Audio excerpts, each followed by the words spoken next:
அனுசரணை வழங்குவோர். இப்போது 250 ரூபாவுக்கு சிக்னல் 160 கிராம். இலங்கையில் லாபகரமான விலையில் ஒரு பேக்.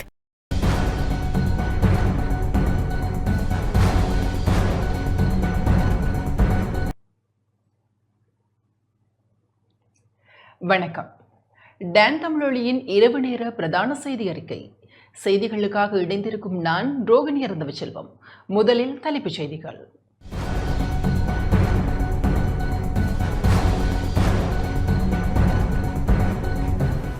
ஊழல் குற்றச்சாட்டு தொடர்பில் கைது செய்யப்பட்ட நாடாளுமன்ற உறுப்பினர் சாமரசம்பத் தசாநாயக்க பிணையில் விடுதலை. தேசபந்து தென்னக்கோனுக்கு எதிராக முதலில் ஐக்கிய மக்கள் சக்தியே நடவடிக்கை எடுத்தது என எதிர்க்கட்சித் தலைவர் தெரிவிப்பு. இலங்கை கடற்பரப்பில் 11 இந்திய மீனவர்கள் இன்று அதிகாலை கைது. கிளிநொச்சி பூநகரி பிரதேச சபைக்கான அனைத்து வேட்பு மனுக்களும் ஏற்பு.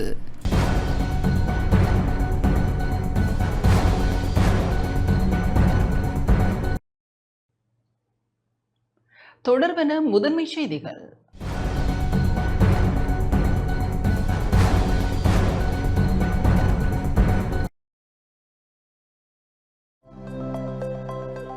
அனுசரணை வழங்குவோர். சில பந்தங்கள் வாழ்நாள் முழுவதற்கும். நிப்பான் சிமெண்ட்.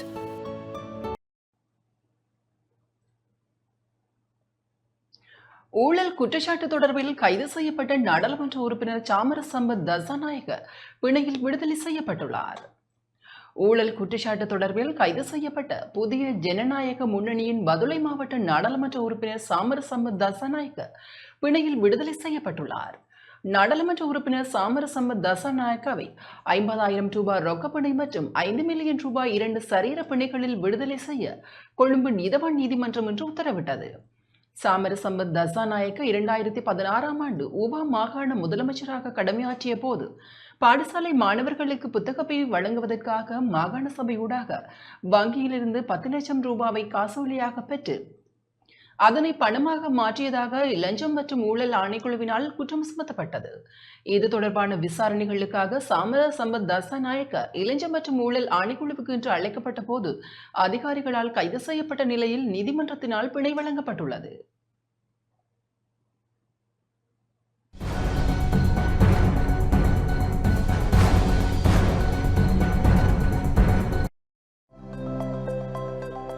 அனுசரணை வழங்கியோர். சில பந்தங்கள் வாழ்நாள் முழுவதற்கும். நிப்பான் சிமெண்ட்.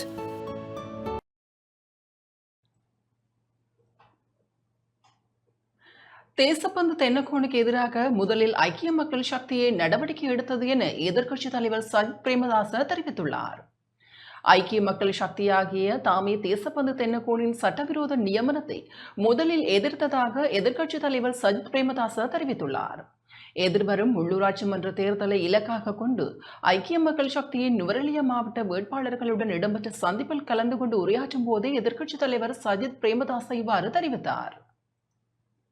අද අපිට අහන්නට ලැබුණා දේශබන්දු තෙන්නකෝන් පොලිස්පතිවරයාට විරුද්ධව தேசபந்து தென்னக்கோனை பதவியிலிருந்து நீக்குவது தொடர்பிலான பிரேரணையொன்று சபாநாயகரிடம் கையளிக்கப்பட்ட போதிலும் முதலில் அவருக்கு எதிராக ஐக்கிய மக்கள் சக்தியே நடவடிக்கை எடுத்தது. கடந்த அரசாங்க காலப்பிரிவில் முன்னாள் ஜனாதிபதியும் முன்னாள் சபாநாயகரும் அரசியலமைப்பை மீறி அரசியலமைப்பு பேரவையின் பணிகளை குறைமதிப்பிற்கு உட்படுத்தி தேசபந்து தென்னக்கோனை நியமிக்க முற்பட்ட போது ஐக்கிய மக்கள் சக்தியே அதனை எதிர்த்தது. அப்போது நானும் கபீர் ஹாஷிமும் அவருக்கு எதிராக வாக்களித்தோம். இப்போது அவரை எதிர்க்கும் ஆளும் தரப்பினர் எதிர்க்கட்சியில் இருந்தபோது இதற்கு எதிர்ப்பு தெரிவிக்கவில்லை, மௌனம் காத்து வந்தனர். தேசபந்து தென்னக்கோனை நியமனம் தொடர்பில் அரசியலமைப்பை மீறியமைக்கு முன்னாள் ஜனாதிபதியும் முன்னாள் சபாநாயகரும் பொறுப்பு கூற வேண்டும். ஐக்கிய மக்கள் சக்தி கொண்டு வந்த கொள்கையை இன்றைய அரசாங்கம் கடைபிடிப்பது எமக்கு மகிழ்ச்சியை தருகிறது. இந்த நம்பிக்கையில்லா பிரேரணைக்கு முழு ஆதரவு வழங்க ஐக்கிய மக்கள் சக்தி உறுதி பூண்டுள்ளது. විරුද්ධව ඉදිරිපත් කරපු ඒ විශ්වාස භංගයට පක්ෂව කටයුතු කරන්නට අපි අනිවාර්යෙන්ම කැප. இலங்கை கடற்பரப்பில் மீன்பிடித்த குற்றச்சாட்டில் 11 இந்திய மீனவர்கள் இன்று அதிகாலை கைது செய்யப்பட்டுள்ளனர்.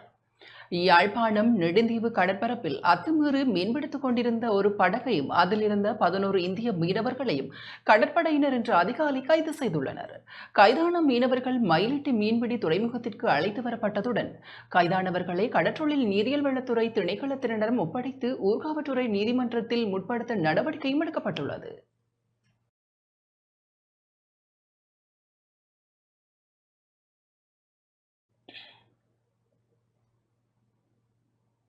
வெளிவிவகார அமைச்சரின் கருத்து மனித உரிமைகளுக்கு எதிராக செயல்பட்டவர்களை பாதுகாக்கக்கூடிய விதத்தில் அமைந்துள்ளதாக நாடாளுமன்ற உறுப்பினர் ஜாவண்ணா ஸ்ரீனிவாசன் தெரிவித்துள்ளார். தேசிய மக்கள் சக்தியினரும் மனித உரிமைகளுக்கு எதிராக செயல்பட்டவர்களை பாதுகாக்கக்கூடிய விதத்தில் செயல்படுகின்றமை வெளிவிவகார அமைச்சரின் கருத்துக்களில் இருந்து புலனாவதாக இலங்கை தமிழரசு கட்சியின் நாடாளுமன்ற உறுப்பினர் ஞாவண்ணா ஸ்ரீனிவாசன் தெரிவித்துள்ளார். இன்று ஊடகங்களுக்கு கருத்து தெரிவிக்கும் போதே அவர் இவ்வாறு குறிப்பிட்டார். வெளியுறவு அமைச்சராக இருக்கின்ற தேசிய மக்கள் சக்தியைச் சேர்ந்த விஜித கேரத் அவர்கள் சொல்லியிருக்கின்றார்கள், இந்த பயணத்தடை என்பது ஒரு தலைப்பட்சமான பயணத்தடை அல்லது ஒரு தலைப்பட்சமான முடிவு என்று சொல்லியிருக்கின்றார்.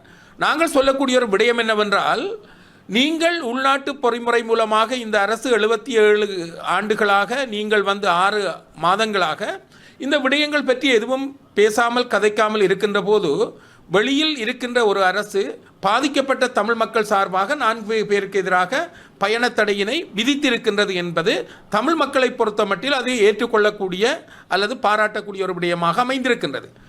இந்த அரசாங்கங்கள் கடந்த காலத்தில் என்ன செய்திருக்கின்றது என்றால், மனித உரிமை மீறல்களை செய்தவர்கள், மனித பேரவலத்தை ஏற்படுத்தியவர்கள் அல்லது காணாமல் ஆக்கப்பட்ட போன்ற பல்வேறுபட்ட நிகழ்வுகளுக்கு சம்பந்தமாக இருக்கின்றவர்களுக்கு பதவி உயர்வுகளை வழங்கி இருக்கின்றார்கள். தேசிய மக்கள் சக்தி அரசாங்கம் ஆவது இந்த விடயத்தில் கவனம் செலுத்துமோ என்று எண்ணிக்கொண்டிருக்கின்ற போது வெளியுறவு அமைச்சர் சொல்லியிருக்கின்றார், இந்த பயணத்தடையை ஏற்படுத்தியது ஒருதலைப்பட்சமான முடிவு, இதனை தாங்கள் ஏற்றுக்கொள்ளவில்லை என்று சொல்லியிருக்கின்றார்கள் என்றால், இந்த சிவப்பு கட்சியை சேர்ந்த தேசிய மக்கள் சக்தியினரும் மனித உரிமையை ஏற்படுத்தியவர்கள் அல்லது மனித பேரவலத்தை ஏற்படுத்தியவர்களை பாதுகாக்கக்கூடிய விதத்தில் செயல்படுகின்றார்கள் என்பது புலனாகின்றது. எனவே சிங்கள தலைமைகள் என்பது நீல கட்சியாக இருந்தால் என்ன, பச்சை கட்சியாக இருந்தால் என்ன, சிவப்பு கட்சிகளாக இருந்தால் என்ன, தமிழ் மக்கள் தொடர்பாக மனித உரிமைகளை மீறியவர்களுக்கு தண்டனை வழங்குகின்ற விடயத்தை விடுத்து அவர்களை பாதுகாக்கின்ற விடயத்தில் ஈடுபட்டிருக்கின்றார்கள் என்பது அண்மையில் வெளியுறவு அமைச்சர் விடுத்த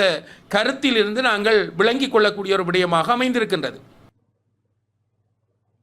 கிளிநொச்சி பூநகரி பிரதேச சபைக்கான வேட்புமனுவை ஈழமக்கள் ஜனநாயக கட்சி கையளித்துள்ளது. கிளிநொச்சி பூநகரி பிரதேச சபைக்கான வேட்புமனுவை இன்று அரசியல் கட்சிகள் கையளித்துள்ளன.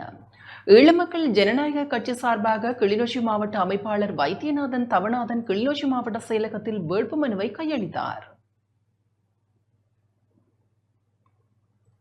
ஈழமக்கள் ஜனநாயக கட்சியினராகிய நாம் கிளிநொச்சி மாவட்டத்தின் பூநகரி பிரதேச சபைக்கான வேட்புமனுக்களை சமர்ப்பித்துள்ளோம். பூநகரி பிரதேச சபையிலே மீள்குடியேற்றம் ஏற்பட்ட காலத்திலிருந்து எமது கட்சியின் அரசியல் தலைமைத்துவம் காரணமாக பாரிய அபிவிருத்தி திட்டங்களும் வாழ்வியல் முன்னேற்றங்களும் ஏற்பட்டிருக்கின்றது. அதன் பிரதிபலிப்பு இந்த தேர்தலில் எங்களுக்கு சாதகமான வாக்குகளை மக்கள் அளிப்பார்கள் என்ற நம்பிக்கை இருக்கின்றது. மக்களுக்கு வெளியே தெரியக்கூடிய பல்வேறுபட்ட வேலை திட்டங்கள், அபிவிருத்தி திட்டங்கள் போன்றவற்றை நாங்கள் செய்திருக்கின்றோம். அது தொடர்வதற்கான ஒரு வாய்ப்பை நாங்கள் பூநகரி பிரதேச வாக்காளர்களிடம் எதிர்பார்க்கின்றோம். அத்துடன் பூநகரி பிரதேச சபைக்கான வேட்புமனுவை ஐக்கிய தேசிய கட்சி சார்பில் முன்னாள் கல்வி ராஜாங்க அமைச்சர் விஜயகலா மகேஸ்வரன் என்று கையளித்தார். அகில இலங்கை தமிழ் காங்கிரஸ் சார்பில் மாவட்ட அமைப்பாளர் தங்கவேல் ஜெகதீஸ்வரன் பூநகரி பிரதேச சபைக்கான வேட்புமனுவை கையளித்தார். கிளிநொச்சி பூநகரி பிரதேச சபைக்கான வேட்புமனுவை ஏற்கும் பணி இன்று நண்பகல் நிறைவடைந்த நிலையில் பூநகரி பிரதேச சபையில் போட்டியிடுவதற்காக சமர்ப்பிக்கப்பட்ட அனைத்து வேட்புமனுக்களும் ஏற்றுக்கொள்ளப்பட்டுள்ளதாக மாவட்ட உதவி தேர்தல் ஆணையாளர் வேலாயுதம் சிவராசா தெரிவித்துள்ளார். இன்று மாலை மாவட்ட தெரிவத்தாட்சி அலுவலர் எஸ் முரளிதரருடன் இணைந்து நடத்திய ஊடகவியலாளர் சந்திப்பில் இவ்வாறு குறிப்பிட்டார். உள்ளூர் அதிகார சபைகள் தேர்தல் 2025 கிளிநொச்சி நிர்வாக மாவட்டத்து எல்லைக்குட்பட்ட பூநகரி பிரதேச சபைக்கான வேட்புமனுக்கள் 2025 மார்ச் மாதம் 10ஆம் தேதி கோரப்பட்டு 24 தொடக்கம் 27ஆம் தேதி வரையிலே ஏற்றுக்கொள்ளப்பட்டன.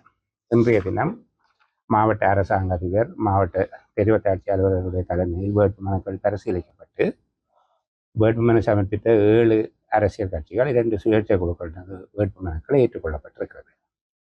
அந்த வகையில் தேசிய மக்கள் சக்தி, ஜனநாயக தமிழ் தேசிய கூட்டணி, ஐக்கிய மக்கள் சக்தி, இலங்கை தமிழரசு கட்சி, ஐக்கிய தேசிய கட்சி, ஈழ மக்கள் ஜனநாயக கட்சி, அகில இலங்கை தமிழ் காங்கிரஸ் ஆகிய 7 அரசியல் கட்சிகளும் திரு கணேசமூர்த்தி கண்ணதாசன் அவர்கள் தலைமையிலான சுயேட்சை குழு முதலாம் இலக்கம், நவரத்னம் ராசகுலம் அவர்கள் தலைமையிலான சுயேட்சை குழு 2ஆம் இலக்கம் ஆகிய 2 சுயேட்சை குழுக்களும் தெரிவு செய்யப்பட்டிருக்கின்றன. பூநகரி பிரதேச சபைக்கான தேர்தல் 2025 மே மாதம் 6ஆம் தேதி. ஏற்கனவே வேட்புமனு கோரப்பட்ட ஏனைய உள்ளூர் அதிகார சபைகளுக்கு தேர்தல் நடைபெறுகின்ற அதே தேதியிலேயே நடைபெறும். இலங்கை தமிழரசு கட்சியின் வவுனியா மாவட்ட வேட்பாளர் அறிமுக நிகழ்வு இன்று இடம்பெற்றது. உள்ளூராட்சி சபை தேர்தல் எதிர்வரும் மே மாதம் 6ஆம் தேதி இடம்பெறவுள்ள நிலையில் இலங்கை தமிழரசு கட்சியின் வவுனியா மாவட்ட வேட்பாளர் அறிமுக நிகழ்வு இன்று இடம்பெற்றது. கட்சியின் வவுனியா மாவட்ட தலைவரும் நாடாளுமன்ற உறுப்பினருமான ப. சத்தியலிங்கம் தலைமையில் இடம்பெற்ற கலந்துரையாடலில் வவுனியா மாநகர சபை, வவுனியா தெற்கு தமிழ் பிரதேச சபை, வவுனியா வடக்கு பிரதேச சபை, செட்டிக்குளம் பிரதேச சபை என்பவற்றிற்கு போட்டியிடும் வேட்பாளர்கள் அறிமுகம் செய்யப்பட்டனர். இதில் கட்சியின் பதில் பொதுச் செயலாளரும் முன்னாள் நாடாளுமன்ற உறுப்பினருமான எம். ஏ. சுதந்திரன் மற்றும் கட்சி ஆதரவாளர்கள் பங்கேற்றனர்.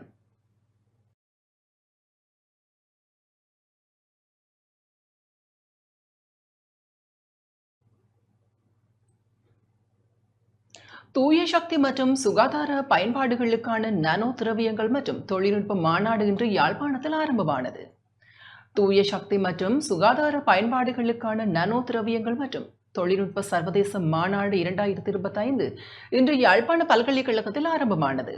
இந்த மாநாடு நோர்வே நாட்டு உயர்கல்வி ஆற்றல் அபிவிருத்தி இயக்குநரகத்தின் உதவியுடன் யாழ்ப்பாண பல்கலைக்கழகத்தினாலும் இந்திய கோயம்புத்தூர் தொழில்நுட்ப நிறுவனத்தினாலும் மேற்கு நோர்வே பல்கலைக்கழகத்தினாலும் கூட்டாக ஏற்பாடு செய்யப்பட்டது. இந்த நிகழ்வில் வடக்கு மாகாண ஆளுநர் நாவன வேதநாயகன், யாழ்ப்பாண இந்திய துணை தூதுவர் சாய் முரளி, பல்கலைக்கழக மானியங்கள் ஆணைக்குழுவின் உப தலைவர் வசந்தகுமார, மேற்கு நோர்வே பல்கலைக்கழக பீடாதிபதி ஜென்ஸ் கிரைஸ்டன், இந்தியாவின் அழகப்பா பல்கலைக்கழக துணைவேந்தர் பேராசிரியர் ரவி கணேசன், வவுனியா பல்கலைக்கழக துணைவேந்தர் ஏ. அற்புதராஜா, யாழ்ப்பாண பல்கலைக்கழக துணைவேந்தர் எஸ். ஸ்ரீ சட்குணராஜா ஆகியோர் பங்கேற்றனர்.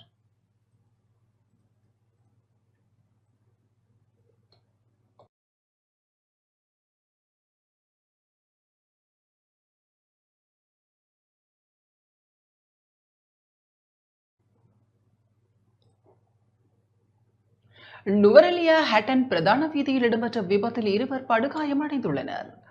நானுஓயா போலீஸ் பிரிவுக்குட்பட்ட நுவரெலியா ஹட்டன் பிரதான வீதியில் பிளாக்ஃபுல் சந்தி பகுதியில் இன்று ஜீப் ரக வாகனம் ஒன்று கட்டுப்பாட்டை இழந்து வீதியை விட்டு சுமார் 25 அடி பள்ளத்தில் பாய்ந்து ஆற்றில் விழுந்து விபத்துக்குள்ளானதில் படுகாயமடைந்த 2 வைத்தியசாலையில் அனுமதிக்கப்பட்டுள்ளனர்.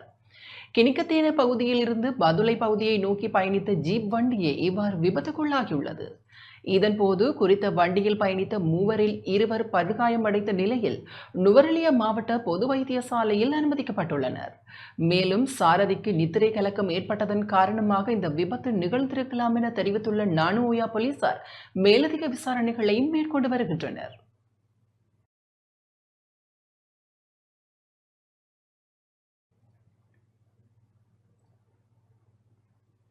மன்னார் பனங்கட்டுக்கோட்டு மேற்கு பகுதியை சேர்ந்த குடும்பஸ்தர் ஒருவரை காணவில்லை என போலீஸ் நிலையத்தில் முறைப்பாடு செய்யப்பட்டுள்ளது. மன்னார் பனங்கட்டுக்கோட்டு மேற்கு பகுதியை சேர்ந்த 51 வயதான முருகேசு சசிகுமார் என்ற குடும்பஸ்தர் கடந்த 23ஆம் தேதி முதல் காணாமல் போயுள்ளதாக அவரது மனைவி மன்னார் போலீஸ் நிலையத்தில் முறைப்பாடு செய்துள்ளார். குடும்பஸ்தர் 23ஆம் தேதி வவுனியா சென்ற நிலையில் இதுவரை வீடு திரும்பவில்லை. குறித்த நபர் தொடர்பில் தகவல் தெரிந்தவர்கள் 074022228 அல்லது 07583204999 என்ற தொலைபேசி இலக்கத்திற்கு அறியத்தர முடியும் என குடும்பத்தினர் தெரிவித்துள்ளனர்.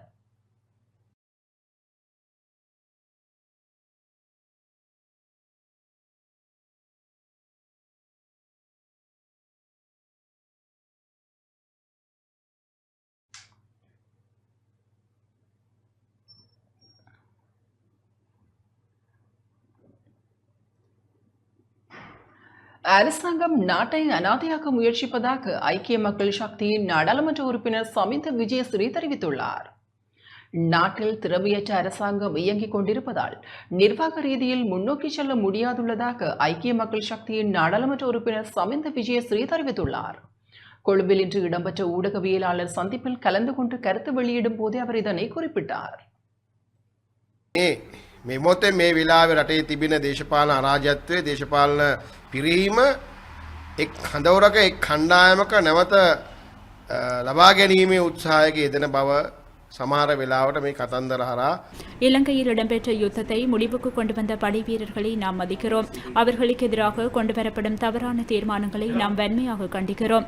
ஒரு சிலர் தமது குறுகிய இலக்குகளை அடைந்து கொள்வதற்காக ராணுவ வீரர்களை பயன்படுத்த முயற்சிக்கிறார்கள். இந்த விடயத்தில் மாறுபட்ட கருத்துகள் அரசாங்க தரப்பினால் கூறப்படுகின்றன. பொய்கூறி நாட்டு மக்களை ஏமாற்ற முடியாது. இந்த அரசாங்கம் திறமையற்று இயங்கிக் கொண்டிருப்பதை நாம் அவதானிக்கிறோம். அதனால் நிர்வாக ரீதியாக முன்னோக்கி செல்ல முடியாதுள்ளது. ஜனாதிபதி அனுரகுமார திசாநாயக்கவும் தேசிய மக்கள் சக்தியின் அமைச்சர்களும் நாட்டை அனாதையாக்க முயற்சிக்கிறார்கள். அவர்கள் நாட்டுக்கு பொருத்தமானவர்கள் அல்ல என்பதை மக்கள் உணர்ந்துள்ளார்கள். අපිට පේන්නට පුළුවන් මොකද රාජතාන්ත්‍රික වශයෙන් විවිධ වූ කාලවකවානුවන් තුළ தமிழ் சிங்கள புத்தாண்டை முன்னிட்டு 50,000 பேருக்கு டைபாய்டு தடுப்பூசி வழங்கப்படுகின்றது. சிங்கள தமிழ் புத்தாண்டை முன்னிட்டு இலங்கை முழுவதும் சமையல் உற்பத்தி மற்றும் சந்தைப்படுத்தல் தொடர்பான வேலைகளில் ஈடுபட்டுள்ள 50,000 பேருக்கு டைபாய்டு தடுப்பூசியை வழங்குவதற்கான சிறப்பு திட்டத்தை சுகாதார மற்றும் வெகுஜன ஊடக அமைச்சின் வழிகாட்டுதலின் கீழ் தொற்று நோயியல் பிரிவு சமீபத்தில் செயல்படுத்தியுள்ளது. கடந்த காலங்களில் நாட்டில் டைபாய்டு பாதிப்பு குறித்து தெரிவிக்கப்பட்ட தரவுகளின் அடிப்படையில் தயாரிக்கப்பட்ட முன்னுரிமை பட்டியலின் அடிப்படையில் இந்த திட்டம் செயல்படுத்தப்படுகிறது. கடந்த சில ஆண்டுகளின் புள்ளி விவரங்கள் கடந்த காலகட்டத்தில் டைபாய்டு நோயின் பரவல் சமையல், உணவு உற்பத்தி மற்றும் சந்தைப்படுத்தல் துறைகளில் அதிகமாக அவதானிக்கப்பட்டது. எனவே அந்த துறைகளில் பணிபுரிபவர்களை இலக்காக கொண்டு இந்த தடுப்பூசி திட்டம் செயல்படுத்தப்படும் என்று சுகாதார மற்றும் வெகுஜன ஊடக அமைச்சின் தொற்று நோயியல் பிரிவின் மருத்துவர் திலங்கருவான் புத்திரன தெரிவித்துள்ளார். இந்த தடுப்பூசி போடுவதன் மூலம் டைபாய்டு காய்ச்சலில் இருந்து பாதுகாக்கிறது மற்றும் நோய் பரவும் அபாயத்தையும் நீக்குகிறது. நாட்டின் ஒவ்வொரு மாவட்டத்தையும் உள்ளடக்கும் வகையில் பிராந்திய தொற்று நோயியல் நிபுணர்கள் பணியமர்த்தப்பட்டுள்ளனர். மேலும் நாடு முழுவதும் காணப்படும் 358 சுகாதார மருத்துவ அதிகாரி பிரிவுகளிலிருந்து சேகரிக்கப்பட்ட தரவுகளின் அடிப்படையில் இந்த டைபாய்டு தடுப்பூசி திட்டம் செயல்படுத்தப்படுகிறது. இந்த திட்டம் நடமாடும் உணவு விற்பனையாளர்கள், உணவக ஊழியர்கள், நெரிசலான இடங்களில் உணவு விற்பனையாளர்கள் மற்றும் கல்வி நிறுவனங்கள், பள்ளிகள் மற்றும் பிற நிறுவனங்களுக்கு குழுக்களாக உணவு தயாரித்து விற்பனை செய்து விநியோகிக்கும் தனிநபர்களை மையப்படுத்தி செயல்படுகிறது. டைபாய்டு காய்ச்சலில் இருந்து பாதுகாக்க இந்த தடுப்பூசியை ஒவ்வொரு 3 வருடங்களுக்கும் போட வேண்டும் என்று சுகாதார அதிகாரிகள் பரிந்துரைத்துள்ளனர்.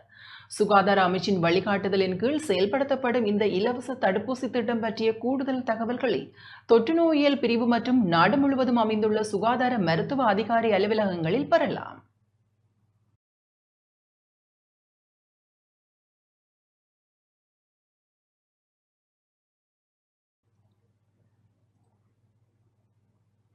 மீன்பிடி மற்றும் கடற்றொழில் அமைச்சர் ராமலிங்கம் சந்திரசேகர் மட்டக்களப்பிற்கு விஜயம் செய்தார். மட்டக்களப்பு மாவட்டத்திற்கு விஜயம் செய்த மீன்பிடி மற்றும் கடற்றொழில் அமைச்சர் ராமலிங்கம் சந்திரசேகர் மட்டக்களப்பு மாவட்ட மீனவ சங்கங்களின் பிரதிநிதிகளை சந்தித்து கலந்துரையாடியுள்ளார். கடற்றொழில் நீரியல் வளங்கள் திணைக்கள மாவட்ட உதவி பணிப்பாளர் RC குரூஸ் தலைமையில் ஏற்பாடு செய்யப்பட்ட கலந்துரையாடலில் நாடாளுமன்ற உறுப்பினர் கந்தசாமி பிரபு, தேசிய மக்கள் சக்தி கட்சியின் உறுப்பினர்கள், மாவட்ட மீனவர் சங்கங்களின் பிரதிநிதிகள், கடற்றொழில் நீரியல் வளங்கள் திணைக்கள உத்தியோகஸ்தர்களும் கலந்து கொண்டனர். மீன்பாடும் தேன்நாடு என்பார்கள். அந்த வகையில் உண்மையிலேயே மீன்கள் பாடுகின்ற அல்லது அது மாத்திரமல்ல, இன்றைக்கு உல்லாச பயணத்துறை எடுத்துக்கொண்டாலும் சரி, விவசாயத்தை எடுத்துக்கொண்டாலும் சரி, மீன்பிடித்துறை எடுத்துக்கொண்டாலும் சரி, ஏனைய தொழில்துறைகள் எடுத்துக்கொண்டாலும் சரி, எல்லா வளங்களும் நிறைந்த நல்லதொரு நாடு அல்லது நல்லதொரு மாவட்டம். அப்போ அந்த மாவட்டம் இன்றைக்கு கடந்த காலங்களில் ஏற்பட்ட பல்வேறு இன்னல்கள் பிரச்சனைகள் காரணமாக அது பின்னடைவுக்கு உள்ளாகி இருக்கின்றது, வறுமைக்குள்ளாக்கப்பட்டிருக்கின்றது, மது போதைக்கு அடிமையாகி இருக்கின்றது. இந்த அனைத்து விதத்திலும் இன்றைக்கு பின்னடைவுக்குள்ளாகி இருக்கின்ற மட்டக்களப்பு மாவட்டத்தை கட்டியெழுப்ப வேண்டிய தேவை இன்றைக்கு மட்டக்களப்பு வாழ் மக்கள் இன்றைக்கு அது எங்களுடைய தோளில் சுமத்தி இருக்கின்றார்கள். எங்களுடைய அரசாங்கம் என்பது வடக்குக்கு கொண்டோ கிழக்குக்கு கொண்டோ மேற்குக்கு கொண்டோ தெற்கு கொண்டோ கிடையாது. எல்லோருக்கும் ஒரே அகப்பையில் பகிர்கின்ற அரசாங்கமாகும். அந்த வகையில் நாங்கள் மட்டக்களப்பு மாவட்டத்தில் இருக்கின்ற குறைபாடுகளை நிவர்த்தி செய்வதற்கான விசேடமாக கடல் தொழில் அமைச்சின் கீழ் இயங்குகின்ற நிறுவனங்களை புனர் நிர்மாணம் செய்வதற்கும், செயலிழந்து போயிருக்கின்ற கட்டடங்களை மீள புனர் நிர்மாணம் செய்வதற்கும், இங்கே இருக்கின்ற வெளிச்ச வீடா அல்லது துறைமுகங்களா அனைத்தையும் ஏதோ ஒரு வழியில் புனர் நிர்மாணம் செய்வதற்கும் ஏதுவான நடவடிக்கைகளுக்கு ஆரம்பகட்ட நடவடிக்கைகள் எடுக்கலாம் என்று நாங்கள் எதிர்பார்க்கின்றோம். கடற்றொழில் அமைச்சர் ராமலிங்கம் சந்திரசேகர் நேற்று அம்பாறை காரைதீவு பகுதியில் உள்ள மீனவ அமைப்புகளின் பிரதிநிதிகளை சந்தித்து கலந்துரையாடி அவர்களின் குறைநிறைகளை கேட்டறிந்தார். இதன்போது கடற்றொழிலாளர்களை பாதுகாத்து அவர்களின் வாழ்க்கை தரத்தை மேம்படுத்தல், கடற்சார் பொருளாதாரம் ஊடாக நாட்டிற்கு நன்மைகள் பெற்றுக் கொடுப்பதே தமது இலக்கு என அமைச்சர் தெரிவித்தார். அத்துடன் காரைதீவு மீனவ அமைப்புகளால் முன்வைக்கப்பட்ட கோரிக்கைகளை கேட்டறிந்த அமைச்சர் அவற்றை நிறைவேற்றுவதற்கு தம்மால் முடிந்த அனைத்து ஒத்துழைப்புகளும் வழங்கப்படும் என உறுதியளித்தார். கடற்றொழிலை நவீனமயமாக்கும் திட்டம் பற்றி அனைத்து மீனவர்களுக்கும் தெளிவுபடுத்தப்படும் எனவும் கூறினார். தேசிய மக்கள் சக்தியின் அம்பாறை மாவட்ட நாடாளுமன்ற உறுப்பினர் ஏ ஆதம்பவா அமைப்பாளர் உள்ளிட்டோர் சந்திப்பில் பங்கேற்றிருந்தனர். அமைச்சர் ராமலிங்கம் சந்திரசேகர் அம்பாறை மாவட்டத்தில் உள்ள ஒலிவில் துறைமுகத்திற்கு நேற்று கண்காணிப்பு விஜயம் மேற்கொண்டிருந்தார்.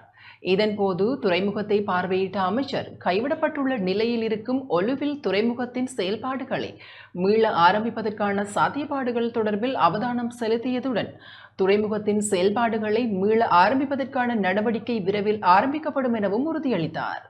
இந்த விஷயத்தில் அமைச்சருடன் அமைச்சின் செயலாளரும் உடனிருந்தார்.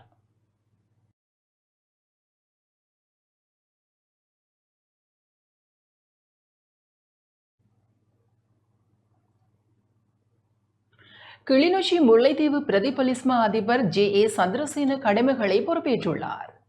கிளிநொச்சி முல்லைத்தீவு மாவட்ட பிரதி போலீஸ் மா அதிபராக நியமிக்கப்பட்டுள்ள ஜே.ஏ. சந்திரசேன இன்று தனது கடமைகளை பொறுப்பேற்றுள்ளார். கிளிநொச்சி இரண்டிமடு சந்தியில் அலுவலகத்தில் சர்வமத வழிபாடுகளுடன் கடமைகளை பொறுப்பேற்றார்.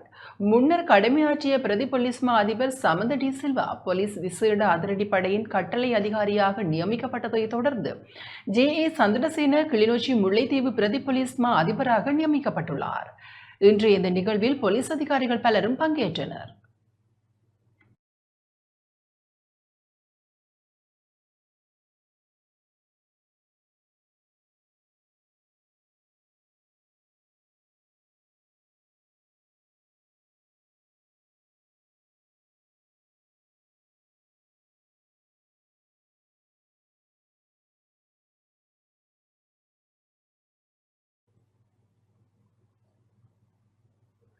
தமிழ் தேசிய மக்கள் முன்னணியின் ஏற்பாட்டில் அன்னை பூபதிக்கு இன்று அஞ்சலி செலுத்தப்பட்டது.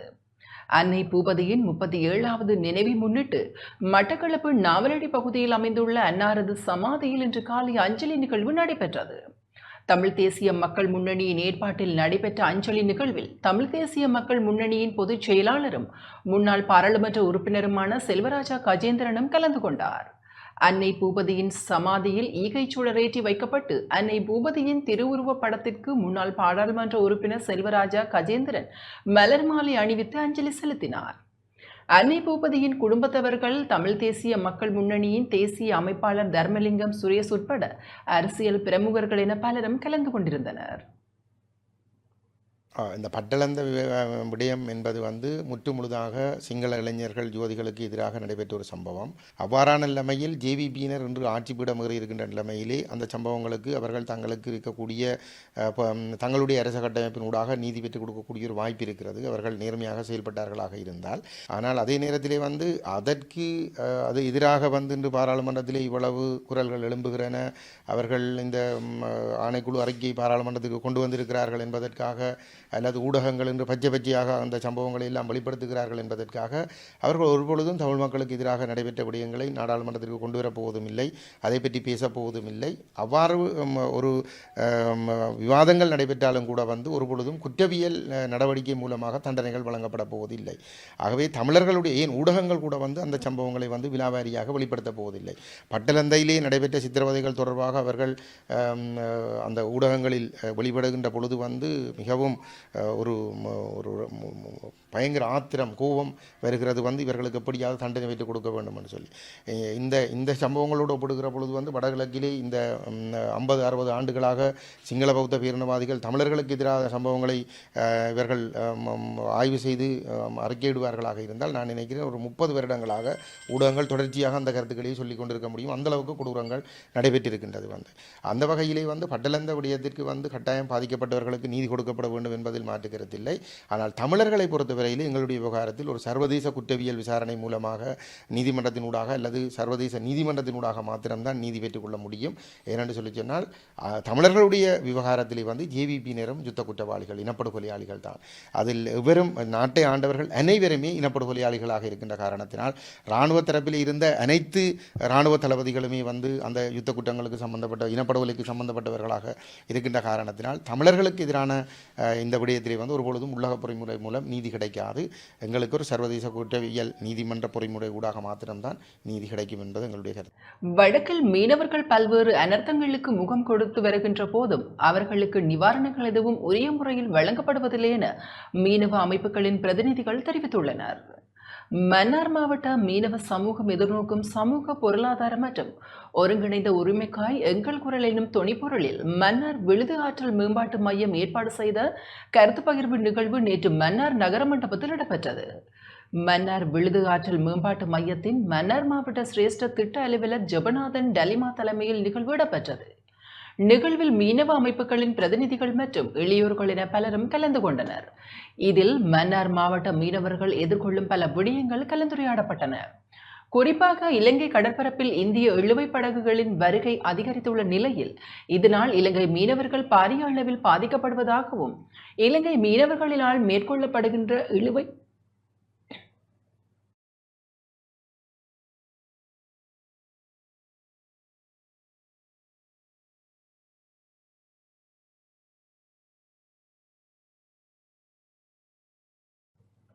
இழுவைமடி தொழில் காரணமாகவும் மீனவர்கள் பாதிப்பதாக மீனவ அமைப்புகளின் பிரதிநிதிகள் தெரிவித்துள்ளனர். மீனவர்களுக்கு வழங்கப்படுகின்ற மானிய திட்டம் உரிய முறையில் மீனவர்களுக்கு வழங்கப்படவில்லை எனவும் பல்வேறு கூட்டங்களில் குறித்த விடயங்கள் தொடர்பாக பேசப்பட்டுள்ள போதும் எந்தவித நடவடிக்கைகளும் முன்னெடுக்கப்படவில்லை எனவும் தெரிவித்தனர். மீனவர்கள் முழுமையாக பாதிக்கப்படுகின்ற காலப்பகுதியில் அவர்களுக்கு உதவி திட்டங்கள் கூட உரிய முறையில் வழங்கப்படுவதில்லை என குற்றம் சுமத்தியுள்ளனர். எனவே அவ்வாறான காலப்பகுதியில் மீனவ குடும்பங்களின் வாழ்வாதாரத்தை மேம்படுத்த அரசு திட்டங்களை துரிதப்படுத்த வேண்டும் என கோரிக்கை முன்வைக்கப்பட்டது. இந்திய மீனவர்களின் அத்துமீறிய வருகைக்கு எதிராக வடக்கில் பல்வேறு போராட்டங்கள் முன்னெடுக்கப்படுகின்ற போதும் அத்துமீறிய வருகை அதிகரித்துள்ளதாகவும் மீனவ சங்கங்களின் பிரதிநிதிகள் கருத்து பகிர்வில் சுட்டிக்காட்டியுள்ளனர். மாவட்டத்தில் இழுவை முடியாத சரியான சிறு தொழில் மீனவர்கள் சரியாக பாதிக்கப்படுறாங்க. இந்திய டோலர் உள்ள வாரத்தால அவங்க இலங்கை இழுவை மொழி டோலர் அவ்வளவு எங்கிற கரைக்குள்ள சிறுபான்மை தொழில் அவ்வளோத்தையும் அழிக்கப்படுது. அதிலே முற்றாக சொல்ல போனா சிறு தொழிலாளி கஷ்டப்படும். இன்றைக்கு மன்னார் மாவட்டத்தில் கடல் வளமும் இல்லை. மீனவரான சரியான பாதிப்பு. இன்றைக்கு 100 ரூபா சாப்பாட்டுக்கு வழி இல்லாம திட்டுறாங்க மீனவர்கள். அதால ஏண்ட அளவு இந்த இலங்கை டோலர் அவ்வளோத்தையும் குறைஞ்ச அளவு நிப்பாட்டினால்தான் சிறு தொழிலாளி அவ்வளவும் இந்த வாழ்வாதாரத்தை கொண்டுகிட்டு போவாங்க. தடை செய்யப்பட்ட மீன்பிடி முறைமைகள் அநேகமாக மீனவர்கள் பயன்படுத்துவதால் இந்த மீனவர்கள் பல பிரச்சனைகளை எதிர்நோக்கி கொண்டு வருகின்றார்கள். மீனவ நிலைப்பாட்டை மிக விவரமாகவும் தெளிவாகவும் எடுத்து கூறியிருக்கின்றோம். இருந்தாலும் எந்த ஒரு நடவடிக்கை இதுவரைக்கும் எடுக்கப்படவில்லை. உள்ளூர் மீனவர்கள் இழுவைப்படாலும் அநேக மீனவர்கள் தொடர்ந்து பாதிக்கப்பட்டு வருகின்றார்கள். இதே போல ஏனைய தடை செய்யப்பட்ட முறைமைகளை கொண்டு அநேக மீன்பிடி கிராமங்கள் தொழில் செய்து வருகின்றது. இதனால் தொடர்ந்து மீனவர்கள் பாதிக்கப்பட்டு வருகின்றார்கள். இந்தியன் இழுவை படகை ஓரளவுக்கு கடற்படையினர் சுமமாக கொண்டு வந்து விட்டார்கள். பேசாலை செய்வது பற்றி எங்களுக்கு எந்த ஆட்சேபனையும் இல்லை. ஆனால் தென்பகுதியில் அவர்கள் இழுவைப்படை இழுக்கும் போது அந்த பகுதியில் உள்ள மீனவர்கள் மிகவும் பாதிக்கப்படுகின்றார்கள்.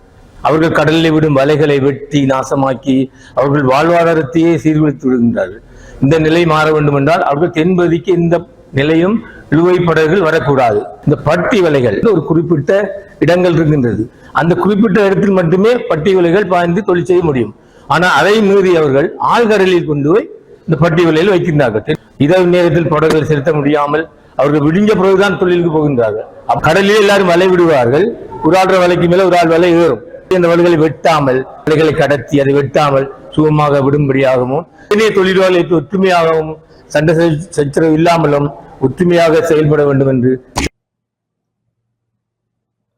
சுப நேரத்தில் நாட்டை அனுரவுக்கு வழங்கிவிட்டு மக்கள் மிகவும் கடினமான வாழ்க்கையை வாழ்ந்து வருகின்றனர் என எதிர்க்கட்சித் தலைவர் சஜித் பிரேமதாச தெரிவித்துள்ளார். வருமானத்தில் மாற்றமில்லாத நிலையில் வாழ்க்கை செலவு அதிகரித்துள்ளதால் மக்கள் பெரும் சிரமங்களை எதிர்நோக்கியுள்ளதாக எதிர்க்கட்சித் தலைவர் சஜித் பிரேமதாச தெரிவித்துள்ளார். எதிர்வரும் உள்ளூராட்சி மன்ற தேர்தலை இலக்காக கொண்டு ஐக்கிய மக்கள் சக்தியின் மொனராகலை மாவட்ட வேட்பாளர்களுடன் நேற்று இடம்பெற்ற சந்திப்பில் கலந்து கொண்டு உரையாற்றும் போதே அவர் இவ்வாறு தெரிவித்தார். හිතයිශී ජනතාවට සමීප ජනතාවට හිතකර சுப நேரத்தில் நாட்டை அனுரவுக்கு வழங்கிவிட்டு மக்கள் மிகவும் கடினமான வாழ்க்கையை வாழ்ந்து வருகின்றனர். வருமானம் அவ்வாறே இருக்கத்தக்கதாக பொருட்களின் விலை அதிகரித்து மக்கள் கஷ்டப்பட்டு வாழ்கின்றனர். 3 வேளை உணவு உண்பது சிரமமாகி போயுள்ள வேளையில் மக்களுக்கு அழுத்தம் கொடுப்பதில் இந்த அரசாங்கம் சிறந்து விளங்குகின்றது. இவற்றுக்கு மத்தியில் அரிசி, தேங்காய் போன்ற அத்தியாவசிய உணவு மற்றும் பானங்களின் விலைகள் அதிகரித்துள்ளது. மக்கள் பல்வேறு பிரச்சினைகளை எதிர்நோக்கும் போது அரசாங்கமும் ஆளுந்தரப்பு பிரதிநிதிகளும் செய்வதறியாது திகைத்து நிற்கின்றனர். மருத்துவமனைகளில் அத்தியாவசிய மருந்து பொருட்கள் இன்றி மருந்து பொருட்களுக்கு கடும் தட்டுப்பாடு ஏற்பட்டுள்ளன. வைத்தியசாலையில் மருந்து பற்றாக்குறை பாரியதொரு பிரச்சினையாக காணப்படுகின்றன. மின்சக்தி அமைச்சரின் வீட்டின் அருகே உள்ள பல கிராமங்களுக்கு மின்சாரம் துண்டிக்கப்பட்டுள்ளது. நாட்டை ஆள்வதற்கான திட்டமில்லாத அரசாங்கமே ஆட்சியில் இருக்கின்றது. இதன் காரணமாக நாட்டின் திருப்புமுனையை தீர்மானிக்கும் விதமாக இந்த உள்ளூராட்சி மன்ற தேர்தலில் தெளிவான மாற்றத்தை ஏற்படுத்த மக்கள் தயாராக வேண்டும். පොදු ජනවාදී ජනහිතකාමී නව යුගයකට මුල පුරන්නට අපි සියලු දෙනා මත්තල් බැඳගෙන මේ පුංචි ඡන්දයෙන් சுற்றுச்சூழல் நிலைத்தன்மையை மேம்படுத்தும் நோக்கில் பசுமை திட்டம் ஆரம்பிக்கப்பட்டுள்ளது. சுற்றுச்சூழல் நிலைத்தன்மையை மேம்படுத்தல் மற்றும் எதிர்கால சந்ததியினருக்கு ஆரோக்கியமான சூழலை வழங்கும் நோக்கில் யாழ்ப்பாண மருத்துவ சங்கம் மற்றும் இணைவில் மெக்லியோட் மருத்துவமனை என்பன இணைந்து இன்று பசுமை திட்டம் ஆரம்பிக்கப்பட்டுள்ளது. இன்று யாழ்ப்பாணம் மருத்துவ பீட மாணவர் நலனோன்பு வளாகத்தில் இடம்பெற்ற ஆரம்ப நிகழ்வில் பல்வேறு தரப்பினரும் பங்கேற்றனர். இந்த முயற்சி சுற்றுச்சூழலின் சமநிலையை மேம்படுத்த மருத்துவ பல் பயன்பாடுள்ள 1000 நெல்லி மரங்களை நடுவதை நோக்காக கொண்டுள்ளது. இதில் சாதனை தமிழன் ஆறு திருமுருகன், மருத்துவ பீடத்தின் பேராசிரியர் ஆர் சுரேந்திரகுமாரன், யாழ்ப்பாண மருத்துவ சங்க உறுப்பினர்கள், மெக்லியோட் மருத்துவமனை நிர்வாகிகள் மற்றும் ஊழியர்கள், மருத்துவ பீட விரிவுரையாளர்கள், பேராசிரியர்கள் மற்றும் மாணவர்கள் பலர் பங்கேற்றனர்.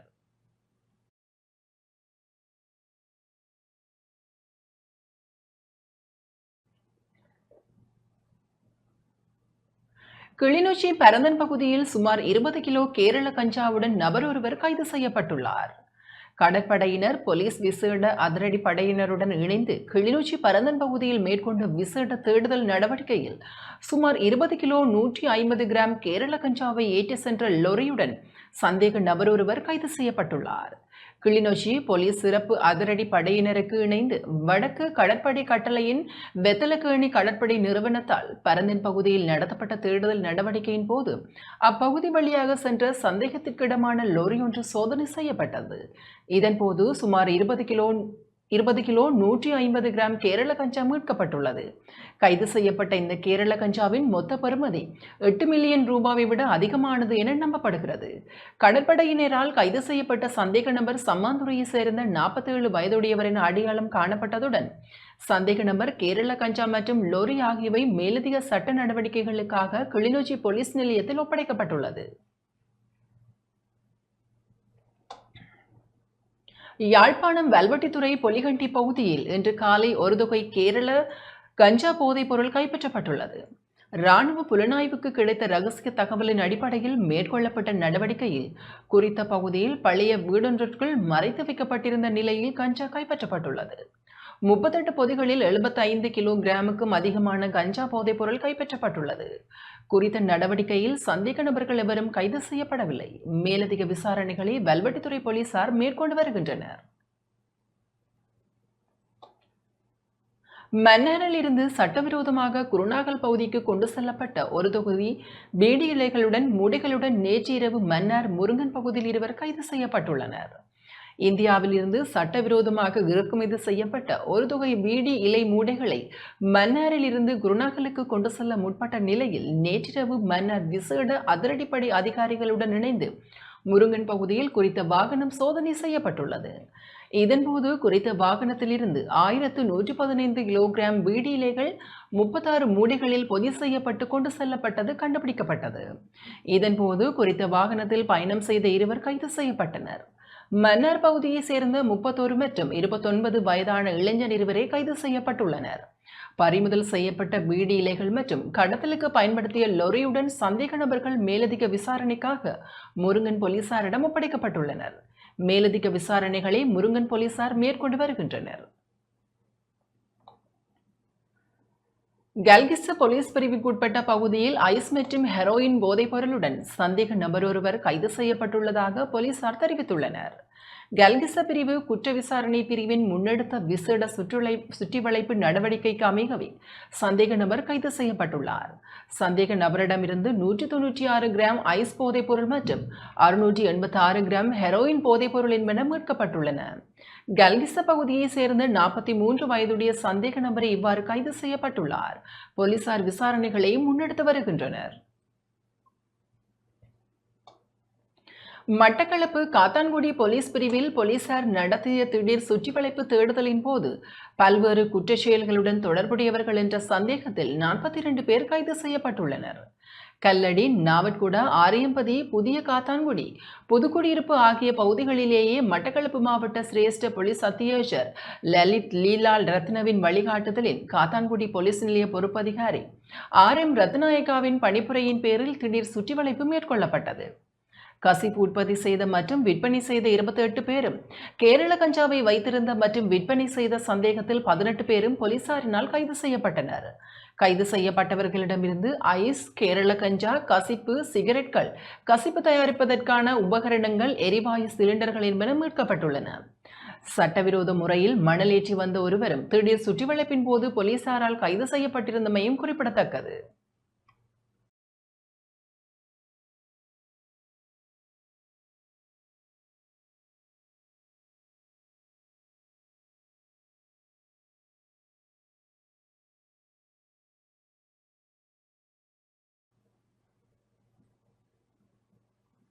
பதினாறு மற்றும் 17 வயது பிரிவினரிடையே மனநல பிரச்சினைகள் உயர்வடைந்துள்ளதாக சுகாதார மேம்பாட்டு பணியகம் கவலை தெரிவித்துள்ளது. நாட்டில் 16 முதல் 17 வயதிற்கு உட்பட்டவர்களில் 18% மனச்சோர்வு உணர்வுகளை அனுபவித்து வருகின்றனர் என சுகாதார மேம்பாட்டு பணியகம் கவலை தெரிவித்துள்ளது. கடந்த 12 மாதங்களில் பிள்ளைகளிடையே மனநல பிரச்சினைகள் அதிகரித்துள்ளது. 22.4% தனிமையை உணர்கின்றார்கள் என பணியகத்தின் ஆலோசகர் மருத்துவர் ஸ்ராதிகா விதானகே தெரிவித்துள்ளார். කාලවලට වඩා අයිසොලේට් වෙලා ඉන්නවා, ඉන්ටරැක්ෂන් අඩු එකක් වෙන්න පුළුවන්. නමුත් ඒගොල්ලොත් ඒක තේරුම් අරගෙන ඒක වැදගත්කම අවබෝධ කරගෙන අනිතව බොලි නොකර ඉන්න එකත් වෙන්න පුළුවන්. හැබැයි ප්‍රශ්නයක් විදිහට අපි දකිනවා සයිබර් බුලින් 5.4% එක. சுகாதார மேம்பாட்டு பணியகத்தில் இடம்பெற்ற ஊடக சந்திப்பில் அவர் இதனை தெரிவித்தார். 11.9% பிள்ளைகள் கவலை காரணமாக உறங்க முடியவில்லை. 7.5% 2016 முதல் நெருங்கிய நண்பர்கள் இல்லை. தற்கொலை எண்ணம், திட்டமிடல் மற்றும் முயற்சிகள் குறிப்பிடத்தக்க சமூக பிரச்சினைகளாகவே உள்ளன. குறிப்பாக பெண்களில் 15.4% பிள்ளைகள் தற்கொலை எண்ணங்களை கொண்டுள்ளனர். 9.6% தற்கொலை திட்டங்களை தீட்டியுள்ளதுடன் 9.1% தற்கொலைக்கு முயற்சிக்கின்றனர். தற்போது பிள்ளை டிஜிட்டல் சூழல்களில் அதிகமாக மூழ்கிவிட்டதால் 2016 முதல் இந்த பிரச்சனைகள் நீடித்து வருவதை தரவு எடுத்து காட்டுகிறது. 21.9% ஆண்கள் இன்னும் கொடுமைப்படுத்தப்படுவதாக முறைப்பாடிட்டாலும் ஒட்டுமொத்தமாக கொடுமைப்படுத்துதல் குறைந்துள்ளது. கடந்த 12 மாதங்களில் வயது மற்றும் பாலினத்தின் அடிப்படையில் பெண்களை விட 5.4% அதிகமான ஆண்கள் இணையவழி மிரட்டலை அனுபவித்துள்ளனர். ඉන්ටරැක්ෂන් අඩු එකක් වෙන්න පුළුවන්. නමුත් ඒගොල්ලොත් ඒක තේරුම් අරගෙන ඒක වැදගත්කම අවබෝධ කරගෙන අනිතව බොලි නොකර ඉන්න එකත් වෙන්න පුළුවන්. හැබැයි ප්‍රශ්නයක් විදිහට අපි දකිනවා සයිබර් බුලින් 100ට குடும்ப வன்முறைகள் மற்றும் பெண்கள் எதிர்கொள்ளும் வாழ்வாதார பிரச்சினைகள் தொடர்பில் விழுது நிறுவனம் மற்றும் ஜெர்மனிய அபிவிருத்தி கூட்டுத்தாபனம் ஆகியன இணைந்து ஏற்பாடு செய்த கலந்துரையாடல் இன்று யாழ்ப்பாணத்தில் இடம்பெற்றது. அரசியலில் உட்பிரவேசிக்கும் பெண்கள் எதிர்கொள்ளும் சவால்களும் நுண்ணிதி கடன்களை பெண்கள் பெற்றுக்கொள்வதனால் ஏற்படும் தாக்கங்கள் தொடர்பிலும் தற்போதைய இளைஞர்கள் மத்தியில் காணப்படும் போதைப்பொருள் பாவனையால் சமூக மட்டத்திலும் குடும்ப மட்டத்திலும் ஏற்படும் வன்முறைகள் மற்றும் தற்கால சூழலில் பெண்கள் எதிர்கொள்ளும் வாழ்வாதார பிரச்சினைகள் தொடர்பிலும் விழுது நிறுவனம் மற்றும் ஜெர்மனிய அபிவிருத்தி கூட்டுத்தாபனம் ஆகியன இணைந்து ஏற்பாடு செய்த வட்டமேசை கலந்துரையாடல் இன்று யாழ்ப்பாணத்தில் இடம்பெற்றது. விழுது நிறுவன நிகழ்ச்சி திட்ட அதிகாரி இந்துமதி ஹரிஹர தாமோதரன் தலைமையில் இடம்பெற்ற கலந்துரையாடலில் பிரதம விருந்தினராக யாழ்ப்பாண உதவி தேர்தல் ஆணையாளர் சசிலன் ராஜேந்திரா பங்கேற்றார். அத்துடன் யாழ்ப்பாண பல்கலைக்கழக மருத்துவ பீட பீடாதிபதி ஆர் சுரேந்திரகுமாரன், பெண்கள் அபிவிருத்தி உத்தியோகத்தர்கள், சிறுவர் பாதுகாப்பு உத்தியோகத்தர்கள், போதைப்பொருள் தடுப்பு உத்தியோகத்தர்கள், சமூக சேவை உத்தியோகத்தர்கள், அமரா பெண் தலைமைத்துவ குடும்ப பெண்களின் யாழ் மாவட்ட சமாச அங்கத்தவர்கள் பங்கேற்றனர். கலந்துரையாடலில் அரசியலில் பெண்களின் உட்பிரவேசம், நுண்ணிதி கடன், நிலையான பொருளாதாரம், பாலியல் அடிப்படையிலான வன்முறைகள் போன்றன சமூக ரீதியாக அடையாளப்படுத்தப்பட்ட பிரச்சினைகள் தொடர்பில் ஆராயப்பட்டன. தற்பொழுது அரசியலில் உட்பிரவேசித்துள்ள பெண்கள் வேட்பாளர்கள் சமூக மட்டத்தில் எதிர்நோக்கும் பிரச்சினைகளுக்கான பரிந்துரைகள் மற்றும் தீர்வுகள் தொடர்புபட்ட உத்தியோகத்தர்கள் மூலம் வழங்கப்பட்டன. இத்துடன் டான் தமிழொலியின் இரவு நேர பிரதான செய்தி அறிக்கைகள் நிறைவு பெறுகின்றன. தொடர்ந்து எமது டான் தமிழொலி நிகழ்ச்சிகளுடன் இணைந்து கொள்ளுங்கள். வணக்கம்.